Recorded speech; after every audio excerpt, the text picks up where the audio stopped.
प्रिय दर्शकों, जय श्री कृष्णा, राधे राधे। सभी साथियों का हमारे YouTube चैनल प्राचीन ज्ञान सागर में आपका बहुत बहुत स्वागत है। साथियों, आज हम आपके लिए एक और नया प्रसंग लेकर आए हैं, जिसमें हम एक ऐसी नदी के बारे में जानने का प्रयास करेंगे जिसे भारत में सबसे मनहूस विनाशकारी नदी मानी जाती है, तथा इस नदी के जल को लोग पीना तो दूर जल को छूने से भी डरते हैं। साथियों, हमारे देश में नदियों को मां का दर्जा दिया गया है, लेकिन भारत में ही एक नदी ऐसी भी है जिसे शापित माना गया है। उत्तर प्रदेश की इस नदी में नहाना तो दूर लोग इसका पानी छूते भी नहीं हैं।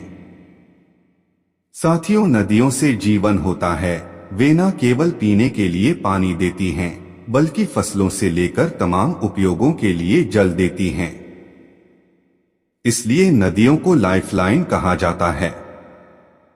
लेकिन जिस भारत देश में नदियों को मां कहा जाता है और उनकी पूजा की जाती है, खास मौकों पर नदी में स्नान करना बहुत महत्वपूर्ण माना जाता है।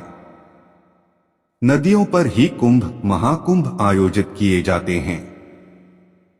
वहीं एक नदी ऐसी भी है जिसे भयंकर शापित माना गया है। इस नदी को लेकर लोगों के मन में ऐसा खौफ है कि इसमें नहाना तो दूर लोग इसका पानी छूने से भी कतराते हैं। इस नदी के पानी को हाथ लगाना भी बहुत अशुभ माना जाता है।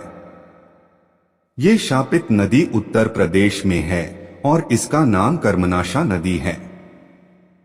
साथियों, कर्मनाशा नदी के शापित होने के पीछे एक पौराणिक कथा है। इसके अनुसार राजा हरिश्चंद्र के पिता सत्यव्रत ने एक बार अपने गुरु वशिष्ठ से सशरीर स्वर्ग में जाने की इच्छा जताई, लेकिन गुरु ने इनकार कर दिया। फिर राजा सत्यव्रत ने गुरु विश्वामित्र से भी यही आग्रह किया। वशिष्ठ से शत्रुता के कारण विश्वामित्र ने अपने तप के बल पर सत्यव्रत को सशरीर स्वर्ग में भेज दिया। इसे देखकर इंद्रदेव क्रोधित हो गए और राजा का सिर नीचे की ओर करके धरती पर भेज दिया। विश्वामित्र ने अपने तप से राजा को स्वर्ग और धरती के बीच रोक दिया और फिर देवताओं से युद्ध किया। इस दौरान राजा सत्यव्रत आसमान में उल्टे लटके रहे, जिससे उनके मुंह से लार गिरने लगी।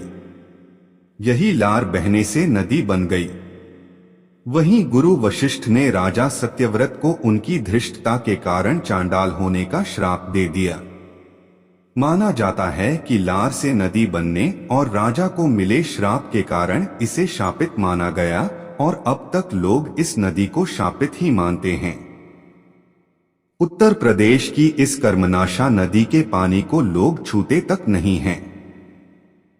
इस नदी का नाम कर्म और नाशा दो शब्दों से मिलकर बना है। इसका शाब्दिक अर्थ ही निकलता है काम नष्ट करने वाली या बिगाड़ने वाली।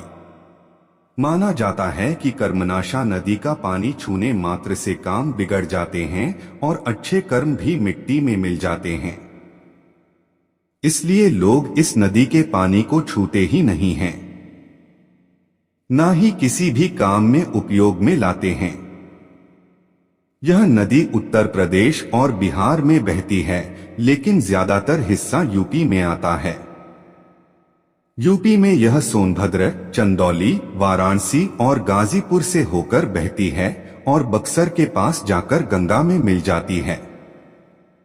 कर्मनाशा नदी को ना छूने का खौफ लोगों में इस कदर है कि जब लंबे समय पहले यहाँ पानी का इंतजाम नहीं था, तब लोग यहाँ रहने से बचते थे और जो लोग यहाँ रहते भी थे, वे फसल उगाने में इस पानी का उपयोग करने की बजाय फल खाकर गुजारा करना बेहतर समझते थे।